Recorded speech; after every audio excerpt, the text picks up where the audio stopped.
सभी का सिविक्स की क्लास में स्वागत है। आज हम पढ़ेंगे क्लास 10th का अध्याय 2 संघवाद। बच्चों, टॉपिक है हमारा कि संघवाद क्या है।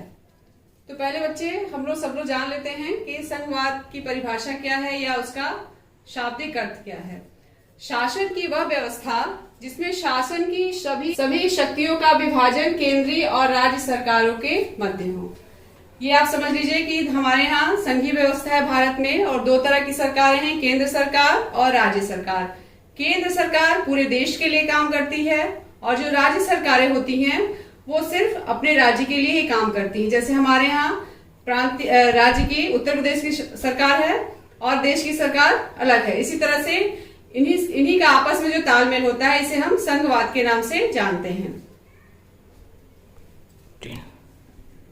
बच्चों, आप लोगों ने पिछले लेसन में बेल्जियम के बारे में पढ़ा था और वहां पर आपने देखा था कि वहां पर संवैधानिक संसदीय राजतंत्र था, यानी संसदीय शासन व्यवस्था थी।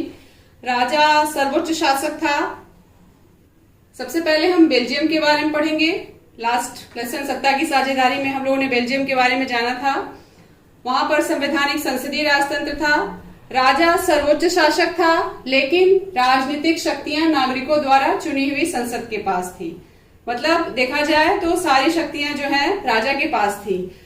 1993 में आते आते वहां पर एक संवैधानिक संशोधन किया गया और राज्य सरकारों को भी संवैधानिक अधिकार प्रदान किए गए। मतलब राज्य सरकार भी इस काबिल हो गए कि उनके पास कुछ अधिकार हो गए और वो अपने राज्य से संबंधित डिसीजन लेने के लिए स्वतंत्र हो गए। उनकी जो केंद्र पर निर्भरता थी वो कम हो गई।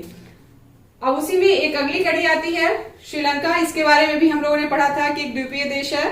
श्रीलंका में अभी भी एकात्मक शासन व्यवस्था है जिसमें केंद्रीय सरकार के पास समस्त अधिकार हैं। बच्चों, ये अभी आपके लिए नया है कि एकात्मक शासन व्यवस्था क्या है। एकात्मक शासन जिसमें एक केंद्रीय सरकार हो और सारे अधिकार उसी के पास हो। बात समझ में आ रही होगी कि एक आदमी हो और सारे अधिकार उसी के पास हो और उसी के आदेशानुसार पूरे देश का शासन प्रशासन चल रहा हो। और यही श्रीलंका का एकात्मक शासन व्यवस्था ही वहां गृह युद्ध का कारण बना था। ये आप लोगों ने पिछले लेसन में पढ़ा था और मुझे लगता है कि आप लोग को याद भी होगा। और इन सब बातों से ये समझ में आया कि संघात्मक शासन व्यवस्था यही है जिसमें दो स्तरों पर सरकार कार्य करती है, एक केंद्र सरकार और दूसरी राज्य सरकार। अब हम पढ़ेंगे संघवाद की विशेषताएं। क्या क्या विशेषताएं थी। तो सबसे पहले पॉइंट देखिए, सरकार दो या दो से अधिक स्तरों वाली होती है। यानी मैंने बताया था दो स्तर, केंद्र सरकार और राज्य सरकार। दूसरा है सभी स्तर की सरकारों का अपना अधिकार क्षेत्र होता है। इसका ये मतलब है कि हर सरकार को अपने तरीके से कानून बनाने, कर वसूलने और प्रशासन का अधिकार प्राप्त है। तीसरा है आपका संविधान में हर स्तर की सरकार की शक्तियों, कार्यों और अधिकारों की व्याख्या है। बच्चों, हमारे यहाँ संवैधानिक शासन व्यवस्था है। बेल्जियम में भी संविधान बना हुआ था। तो संविधान में शासन प्रशासन चलाने के सारे नियम कानून लिखित रूप से हैं और केंद्र सरकार की क्या शक्तियां होंगी, राज्य सरकार की क्या शक्तियां हैं, क्या उनके कार्य हैं, क्या उनके अधिकार हैं, इनका विशद व्याख्या संविधान में है। अगला पॉइंट है आपका, संविधान के मूल प्रावधानों में सभी स्तर के सरकारों की सहमति आवश्यक है। सभी स्तर के सरकारों की, अगर संविधान में कोई भी परिवर्तन करना हो तो केंद्र सरकार और राज्य सरकार दोनों की सहमति आवश्यक है। ये नहीं हो सकता है कि एक सरकार चाहे तो संविधान में परिवर्तन कर ले। अगला पॉइंट है, सरकार के बीच विवादों का निपटारा और अधिकारों की व्याख्या के लिए सर्वोच्च न्यायालय की व्यवस्था है। सर्वोच्च न्यायालय मतलब सुप्रीम कोर्ट। और बच्चों ये जान लीजिए, हमारे यहाँ सुप्रीम कोर्ट कहाँ है? नई दिल्ली में है। सर्वोच्च न्यायालय हमारा नई दिल्ली में है। और इनके दिया हुआ है कि सरकार के बीच विवादों का निपटारा और अधिकारों की व्याख्या। अगर केंद्र सरकार और राज्य सरकार के बीच कोई विवाद हो जाए या राज्य सरकार और दूसरी राज्य सरकार के बीच में विवाद हो जाए तो इन सारे विवादों का निपटारा सर्वोच्च न्यायालय करती है। अगला है राजस्व प्राप्ति के अलग अलग स्रोत निर्धारित है। राजस्व मतलब आय प्राप्ति के लिए, जैसे अगर केंद्र सरकार है वो अपना आय दूसरे तरीके से प्राप्त कर सकती है, राज्य सरकार दूसरे तरीके से। केंद्र सरकार कैसे वसूल सकती है टैक्स, जैसे वो डाक के माध्यम से, तार के माध्यम से, रेलवे के माध्यम से पेनल्टी लगा के या फाइन लगा के वो जो टैक्स वसूलती है वो आय केंद्र सरकार की होती है। राज्य सरकार भी है, वन के द्वारा, सिंचाई के द्वारा या मत्स्य पालन, तमाम तरह के टैक्स होते हैं, उनके द्वारा केंद्र सरकार और राज्य सरकारें अपना अपना आय निर्धारित करती हैं। अगला है देश की एकता की रक्षा के साथ साथ क्षेत्रीय विविधता का सम्मान करना। संघीय शासन व्यवस्था में मुख्य बात यही है कि केंद्र सरकार और राज्य सरकारें मिलकर काम करती हैं और केंद्र सरकार राज्य सरकार की जो भी विविधता है, जो भी उनके अंदर तमाम तरह की चीजें हैं उसको एक्सेप्ट करती है और उसका सम्मान करती है। ये हो गए बच्चों संघवाद की विशेषताएं। अब अगला टॉपिक है हमारा आदर्श संघीय व्यवस्था के दो पक्ष। क्या क्या हम एक आदर्श संघीय व्यवस्था में हम क्या कल्पना करते हैं, तो 2 पॉइंट है। आपसी भरोसा, मतलब केंद्र सरकार और राज्य सरकार के बीच आपसी भरोसा होना चाहिए, और दूसरा है साथ रहने पर सहमति। दोनों ही सरकारों के बीच आपस में तालमेल अच्छा हो, कार्य करने की व्यवहारिकता हो।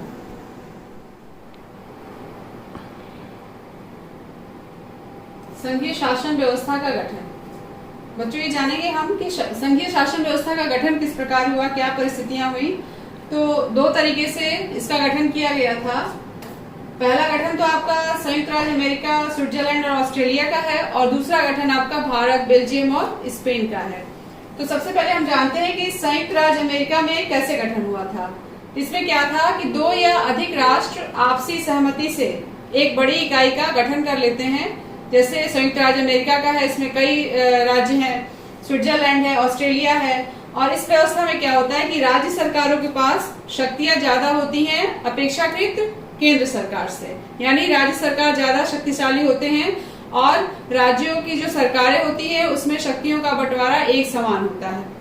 दूसरा है आपका एक बड़े देश द्वारा आंतरिक विविधता को ध्यान में रखते हुए राज्यों का गठन करना और राज्यों और केंद्रों के बीच शक्तियों का बंटवारा, जैसे भारत, बेल्जियम और स्पेन। भारत में क्या है, केंद्र सरकार और राज्य सरकारें हैं और दोनों के बीच शक्तियों का बंटवारा कर दिया गया है, और कहीं पर केंद्र शक्तिशाली है और राज्यों को उनके अधीन रहना है, और कहीं कहीं पर राज्य केंद्र के प्रति जवाबदेह नहीं है, वो अपने तरीके से अपना शासन प्रशासन अपने राज्य में चलाते हैं। और भारत में यही व्यवस्था है जहां पर केंद्र सरकार अधिक शक्तिशाली है। अब हमारा अगला टॉपिक है भारत में संघीय शासन व्यवस्था। सभी को पता है कि भारत एक विशाल देश है और कितने संघर्षों के बाद हमें आजादी मिली हुई है, लेकिन जब भारत आजाद हुआ था उस समय इतना आसान नहीं था कि अलग अलग भाषा भाषी के लोग थे उनको एक जगह और एक संविधान के अंदर ले आना, लेकिन फिर भी हमारे संविधान निर्माताओं ने प्रयास किया, और जो संविधान बना उसके पहले अनुच्छेद में कहा गया है कि भारत को राज्यों का संघ घोषित किया गया है। इसका तात्पर्य यह हुआ कि भारत जो है उसके लिए एक गठन या अलग से व्यवस्था की बात नहीं की गई है, भारत को राज्यों का संघ बताया गया है और संघीय शासन व्यवस्था की बात बिल्कुल पहले अनुच्छेद में ही क्लियर कर दी गई है। यहाँ पर क्या है कि जब भारत का संविधान बना और सारी व्यवस्थाएं स्थापित हो रही थी, तो केंद्र सरकार, राज्य सरकार और स्थानीय सरकार, इसका भी वर्णन किया गया है। स्थानीय सरकार जो हमारे पंचायतों का, ग्राम पंचायतों का चुनाव होता है, वे हमारी स्थानीय सरकार के अंतर्गत आती हैं। तो भारतीय संविधान में केंद्र सरकार, राज्य सरकार और स्थानीय सरकार, तीनों सरकारों का वर्णन है, और तीनों सरकारों के शक्तियों का बंटवारा है, और आपसी तालमेल से ही भारत की संघीय शासन व्यवस्था विश्व के लिए एक उदाहरण स्वरूप है। केंद्र और राज्यों के बीच शक्ति का बंटवारा, जो केंद्र शक्तियां हैं उनका कैसे बंटवारा किया गया है, इसके बारे में हम पढ़ेंगे। और इसके अंतर्गत 3 सूचियां हैं जो आपको संविधान में मिलेंगी: संघ सूची, राज्य सूची और समवर्ती सूची। तो सबसे पहले हम जानेंगे कि संघ सूची क्या है। संघ सूची, इसमें राष्ट्रीय महत्व के विषय होते हैं और लगभग 97 विषय हैं जिन पर कानून केवल केंद्र सरकार बनाती है। ध्यान दीजिएगा, राष्ट्रीय महत्व के 97 विषय जिन पर केवल केंद्र सरकार कानून केवल केंद्र सरकार बनाती है। और वो कौन कौन से विषय होते हैं? प्रतिरक्षा, वैदेशिक मामले, बैंकिंग, संचार और मुद्रा। दूसरा है आपका राज्य सूची। जिस पर कानून बनाने का अधिकार राज्य सरकार को है, प्रांतीय सरकार को है। और इसके अंतर्गत पहले 66 विषय थे, लेकिन वर्तमान में 61 विषय हैं जिन पर कानून केवल राज्य सरकार बनाती है। कौन कौन से विषय हैं? पुलिस, व्यापार, वाणिज्य, कृषि और सिंचाई। तीसरा है आपका समवर्ती सूची। ये ऐसी सूची है जिस पर कानून बनाने का अधिकार केंद्र सरकार और राज्य सरकार दोनों को ही है। पहले इसके अंतर्गत 47 विषय थे, लेकिन अब वर्तमान में इसमें कुल 52 विषय हैं, 52 विषय हैं। और कभी कभी ऐसा होता है कि कानून बनाने की स्थिति में केंद्र सरकार और राज्य सरकार के बीच विवाद की स्थिति उत्पन्न हो जाती है। तो इस स्थिति में केंद्र सरकार द्वारा बनाया गया कानून ही मान्य होता है। इसके अंतर्गत कौन कौन से विषय हैं देखिए: शिक्षा, वन, विवाह, गोद लेना आदि। चौथा आपका है अवशिष्ट सूची। इसमें है कि कुछ विषय ऐसे होते हैं जिनका वर्णन किसी भी सूची में ना किया गया हो, मतलब उनके ऊपर कोई भी लिखित रूप से ना हो, जैसे कंप्यूटर सॉफ्टवेयर, और इस पर कानून बनाने का अधिकार सिर्फ केंद्र सरकार को है। इस तरह से बच्चों, केंद्र और राज्यों के बीच शक्तियों का बंटवारा इन सूचियों के माध्यम से हुआ था।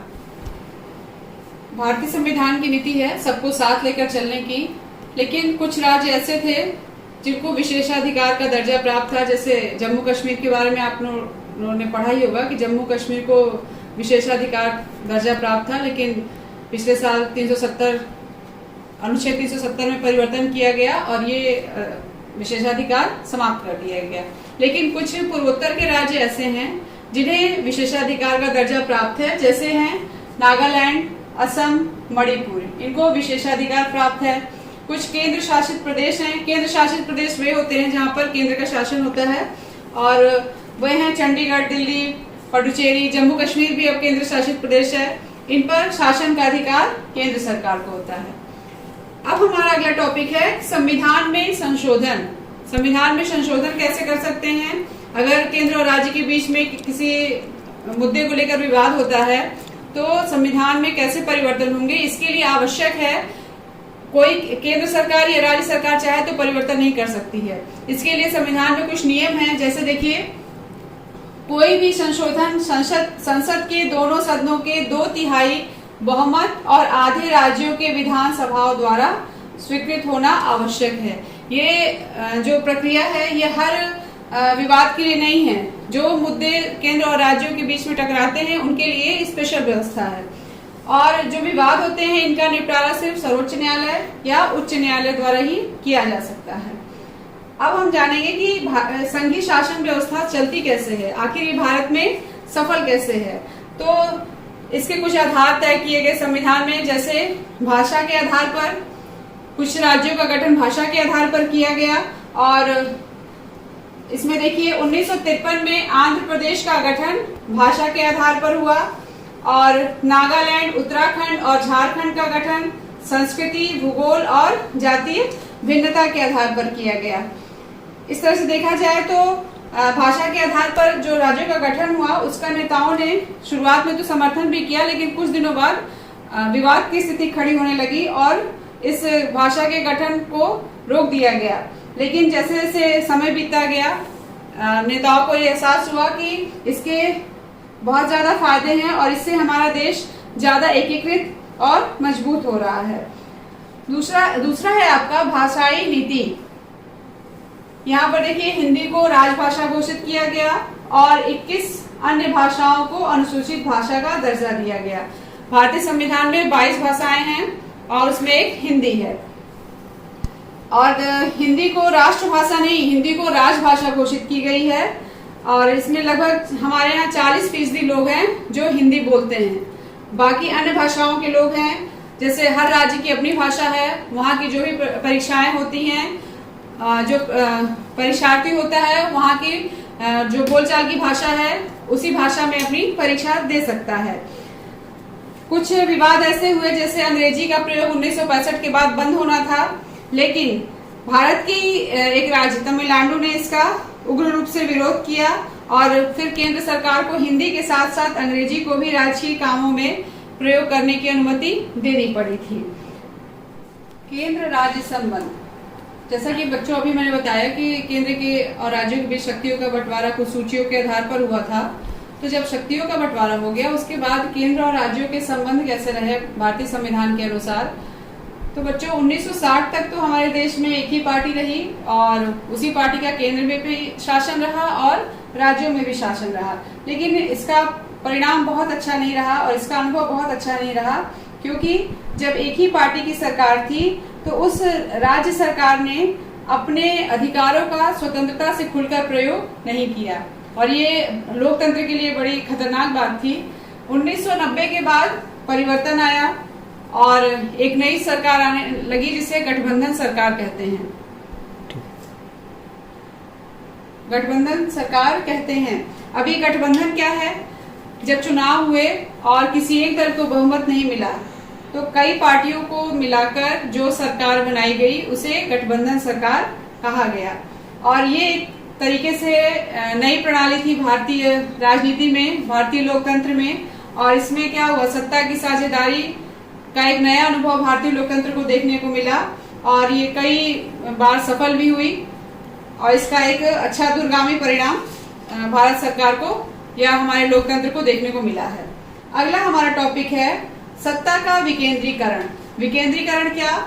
विकेंद्रीकरण का मतलब है कि सत्ता जो है किसी एक के पास न होकर सत्ता का बंटवारा कर दिया गया है। जैसे अभी मैंने बताया कि केंद्र और राज्य सरकार के बीच शक्तियों का बंटवारा कर दिया गया, लेकिन भारत एक विशाल देश है और एक विशाल देश में जहाँ पर विविधता भरे राज्य हैं, हर भाषा, हर धर्म, हर जाति के लोग हैं, तो दो तरीके से शासन चलाना थोड़ा मुश्किल हो रहा था। तो सरकार ने या संविधान ने केंद्र और राज्य सरकार की कुछ शक्तियां जो थी उसको स्थानीय स्तर पर सरकारों को दे दिया गया, यानी एक नई तरह की व्यवस्था, स्थानीय सरकार का गठन किया गया। केंद्र सरकार, राज्य सरकार और स्थानीय सरकार। स्थानीय सरकार क्या था? जो हमारे गांव में जो सरकारें चलती हैं, जो हमारे जिला में सरकारें चलती हैं, और इसके गठन के पीछे कारण यही था कि ये समझा गया कि लोगों को अपने इलाकों की समस्याओं की बेहतर समझ होती है और लोग अपने समझ से उन समस्याओं का निराकरण भी अच्छा कर लेते हैं। तो इसी को ध्यान में रखते हुए स्थानीय सरकारों का गठन किया गया। 1952 में संशोधन करके स्थानीय सरकार को शक्तिशाली और प्रभावी बनाया गया। इसके अंतर्गत अनुसूचित जातियों, जनजातियों, पिछड़ी जातियों और महिलाओं के लिए आरक्षण की भी व्यवस्था की गई थी और कहीं कहीं तो 1/3 पद जो है महिलाओं के लिए आरक्षित कर दिए गए हैं स्थानीय सरकारों में। अगला टॉपिक है हमारा स्थानीय शासन, पंचायती राज। इसे पंचायती राज भी कहते हैं और यहाँ पर दो तरीके की सरकार होती है, ग्रामीण स्तर की और एक शहरी स्तर की। शहरी स्तर की सरकार को हम लोग नगरपालिका या नगर निगम भी कहते हैं और नगरपालिका और नगर निगम दोनों का कामकाज चुने हुए प्रतिनिधि ही करते हैं। प्रमुख नगरपालिका के राजनीतिक प्रधान होते हैं और नगर निगम के पदाधिकारी को मेयर कहा जाता है। ध्यान रखिएगा, जो है नगरपालिका के अंतर्गत आता है। और यहाँ के अगला टॉपिक है हमारा पंचायतों का गठन। आखिर पंचायतों का गठन कैसे करते हैं? तो सबसे पहले है हमारा ग्राम पंचायत। ग्राम पंचायत क्या है, इसके बारे में जानिए बच्चे कि यह एक तरह की परिषद है जिसमें कई सदस्य और एक अध्यक्ष होते हैं। सदस्य वार्डों से चुने जाते हैं। हर गांव जो है वार्ड में बटा हुआ होता है और उनका जो मुखिया होता है उसे सरपंच या प्रधान के नाम से हम जानते हैं। इनका चुनाव सभी वयस्क लोग करते हैं। वयस्क में जिसकी भी उम्र 18 वर्ष की हो गई हो उसे मतदान का अधिकार प्राप्त होता है। वो लोग इसमें वोटिंग करते हैं और यह पूरे गांव की या ग्राम सभा की देखरेख करती है और गांव के सभी मतदाता इसके सदस्य होते हैं। दूसरा है आपका पंचायत समिति। ये क्या होती है? कई ग्राम पंचायतों को मिलाकर पंचायत समिति का गठन होता है और इसके सदस्यों का चुनाव सभी पंचायत सदस्य मिलकर करते हैं। तीसरा है आपका जिला परिषद। जिला परिषद क्या है? ये जिले की सभी पंचायत समितियों को मिलाकर जिला परिषद का गठन किया जाता है और इनके भी सदस्यों का चुनाव होता है। जिला परिषद में उस जिले के लोकसभा और विधानसभा के लिए चुने गए सांसद और विधायक तथा जिला स्तर की संस्थाओं के कुछ अधिकारी भी सदस्य के रूप में होते हैं। इस तरह से बच्चों ये आपके स्थानीय शासन की व्यवस्था थी और स्थानीय सरकारों की ये नई व्यवस्था दुनिया में लोकतंत्र का अब तक का सबसे अच्छा नमूना है और भारत में यह सफल भी बहुत हुआ है। और ये हमारे संवैधानिक लोकतंत्र को मजबूत भी बनाता है और इसने महिलाओं के प्रतिनिधित्व पर भी बहुत जोर दिया है और इसका एक अच्छा असर देखने को मिला है। आज ये लेसन आपका यहीं पे खत्म और मैं उम्मीद करती हूँ कि आपको ये टॉपिक समझ में आया होगा। आप इसको देखिए और समझिए। आप सभी का बहुत बहुत धन्यवाद।